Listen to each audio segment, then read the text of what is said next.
Hey everybody, it's Kelly. Welcome back to another episode of Ask a Therapist. Today I want to talk to you about how microaggressions impact the mental health of those in the LGBTQIA community. Now, just so we're all clear, microaggressions are those things that are not quite aggressive statements, not quite out and in your face things that are like, whoa, you shouldn't talk to me like that. But those short daily exchanges that let people in this group know that they are not part of the majority, that there's something wrong or, not normal about who they are or how they live their life. Those are microaggressions. Today I've got 5 of those for you. Some of them are going to be pretty obvious and some of them maybe not so much, but every one of these directly impacts the mental health of those in our community. And it's kind of a big deal. The first one is assumption of heterosexuality or cisgender identity. This is one honestly that happens all of the time, right? Somebody will walk up to me and say, "Do you have a boyfriend? Do you have a husband?" Someone could walk up to someone they assume to be a man and say, Do you have a wife? Do you have a girlfriend? Maybe you're at work and everybody's sitting around talking about their significant others and they say, how about you? Are you married? And based on whatever gender they assume you to be, they go opposite gender. Do you have a fill in the blank? And that assumption, because that is their natural assumption, which is, by the way, if you were to confront someone with it, they would say, well, I just assumed. That's inherently the problem. The assumption, automatic or not, that someone is how you perceive them, and therefore the normal pairing they would have is an opposite pairing. That's a microaggression. When you grow up with that assumption, whether you are straight, whether you are not, whether you are cis, whether you are trans, no matter how you grow up, when that is the assumed default setting for humans, and that is continued to be applied to everything you do, when you don't fit into that default setting, that's a microaggression. The impact of that can make you feel invisible, and it can be invalidating to your identity itself because you're then left to correct the person. You have to out yourself essentially, or you have to lie or avoid. It does go back to that moral injury video that I did a couple of weeks ago where it costs you something to have to choose one of those because you either have to put yourself out there in a place that you're not entirely sure is completely safe. And by the way, let's talk about the fact that you even have to judge the fact that the area that you're in is completely safe. Say you're at work and you're just talking to people on a break. Is everyone around you going to be fine with whatever you say? Should you have to worry about that? No, you shouldn't. Are we living in a world where you do need to worry about that? Yeah, we kind of are. Are your superiors in the room? Do you know where they stand on certain things?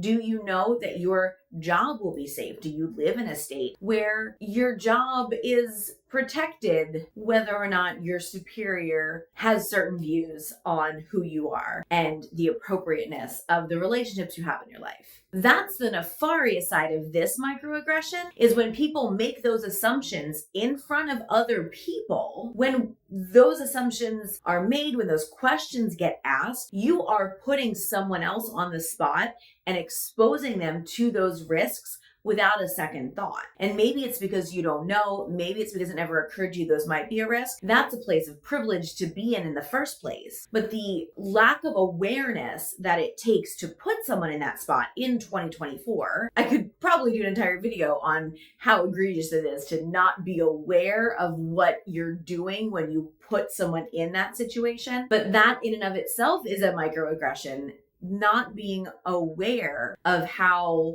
potentially dangerous that situation itself is. Number 2, invalidating of identity. This happens a lot when it comes to trans identities, and this also happens a lot when it comes to bisexuality. Not that it doesn't happen to other people within the community. These are 2 of them that really stick out a lot as far as like stories that we hear and circumstances we run into on a regular basis. If someone tells you they are trans and you say, "But you look like a blank," you have invalidated their identity. When someone tells you who they are, that is who they are. You don't get to tell them who they are based on what you think they look like, because in doing so, you've decided what someone should look like in this arena of their lives. And you've also decided who belongs in that category. And you've decided that you're going to foist that on someone else. Like, all of those are not appropriate for you to be doing, let alone for you to be sharing it with someone else. You don't get to invalidate someone else's existence. The invalidation piece, though, is the piece that I have such a hard time with in comments here, in regular life, in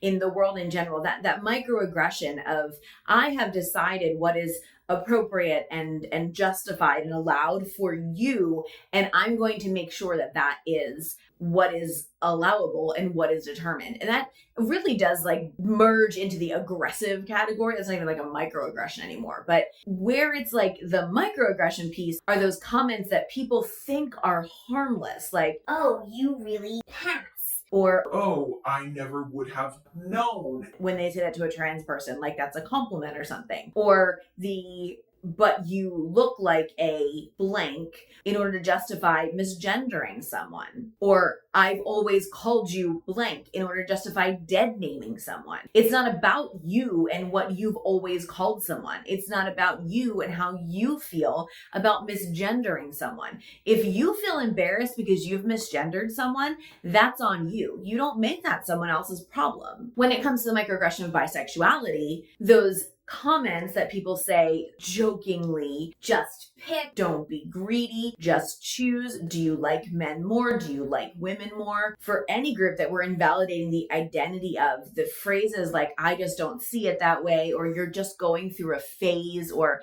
don't make any decisions right now that are permanent because you might change your mind later. Those are all hugely invalidating of someone's experience. Those are invalidating of someone's knowledge of themselves. They're also not based in reality, especially when we're talking about, I don't know, gender affirming surgeries. Considering more people regret tattoos than regret gender affirming surgeries, more people regret breast reductions than regret gender affirming surgeries, and we don't require psych evaluations for a breast reduction. And maybe I'll stop there. That again is where it goes over the edge into aggressions towards a community and not microaggressions. I digress. Number 3, heterosexist or cisgender jokes. Making jokes about gay stereotypes, making homophobic slurs, and then brushing it off like just a joke and can't you take a joke? Those are microaggressions. They encourage homophobia. They encourage people to make fun of an entire group of people that have already been way too marginalized for way too long, to the point where it causes people to go to really, really intense depths of despair because of it. Making those jokes are not just jokes. They're not funny. I don't care who you are or who you are around. They make homophobia worse. They make transphobia worse. They have to stop. Number 4, exclusionary language. People do this in school all of the time, where we talk about parents as though every kid is being raised by their parents, which is not true. Or we say, go home and talk to your mom and dad, as though every kid is being raised by a mom and dad, which is also not true. And I'm not even talking about kids being raised in families that are members of the queer community. I'm talking about kids who maybe aren't being raised by two parents or are being raised by people who aren't their parents. This kind of exclusionary language makes people who do not fit into those categories feel excluded.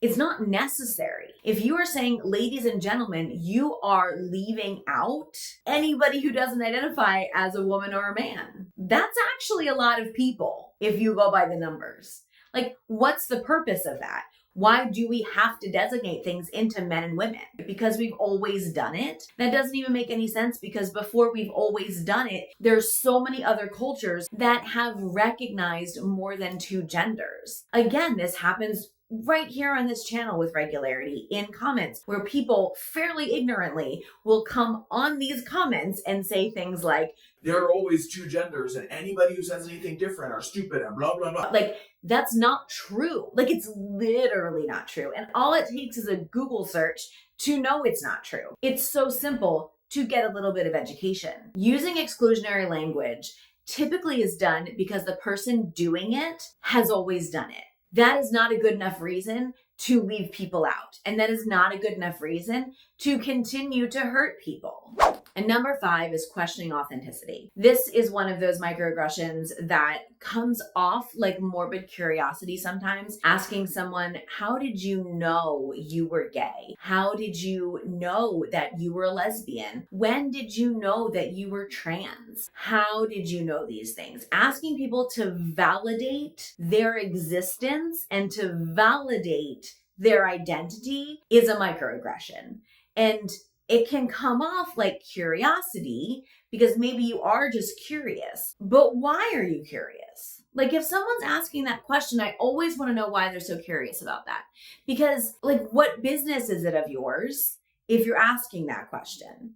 Is it because you've questioned your own identity or sexuality and you want to know what their story is? People who are asking this question need to lead with some vulnerability if they're going to expect vulnerability from people, right? Otherwise, they're sitting there from this very privileged place expecting someone to prove the authenticity of their identity. There's no reason for me to have to prove to you who I am and what I know about myself. Someone who is a friend of mine and they want to know more of my story, there's a way to ask that question. That's not a microaggression. But asking someone that you barely know or that you're just curious about because you have this curiosity about queer things, you just find it fascinating and just want to know.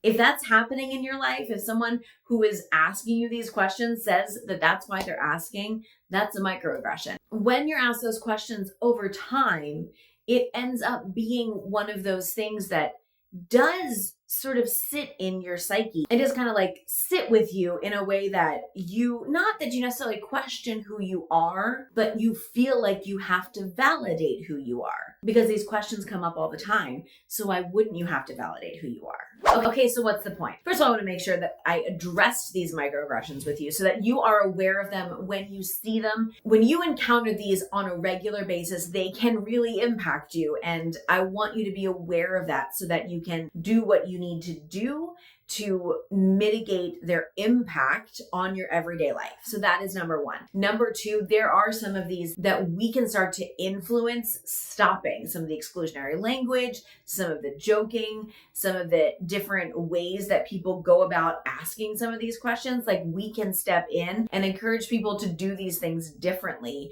now that we know that they are issues. That's another way. Some of this comes from our community itself. That needs to stop too. We cannot be continuing to marginalize ourselves while the world has made such a project of marginalizing us in the first place. Like, haven't we got enough to battle that we don't need to be battling each other too? And lastly, I just want you to know that your experience is seen and heard and valid. And if you felt these things, it's understandable that you have felt these things. They are very real and they are very much there. Being aware of them, knowing they were not your fault, is the very first step to not allowing them to have power over you anymore. And like so many things that we talk about here on this channel, that is the purpose of what we're doing, is to help you to take the power out of these things that have had a power over you, because they don't deserve to have power over you. And then that's it for today. Thank you so much for being here. I will see you all next time. And until then, take care of yourselves and each other.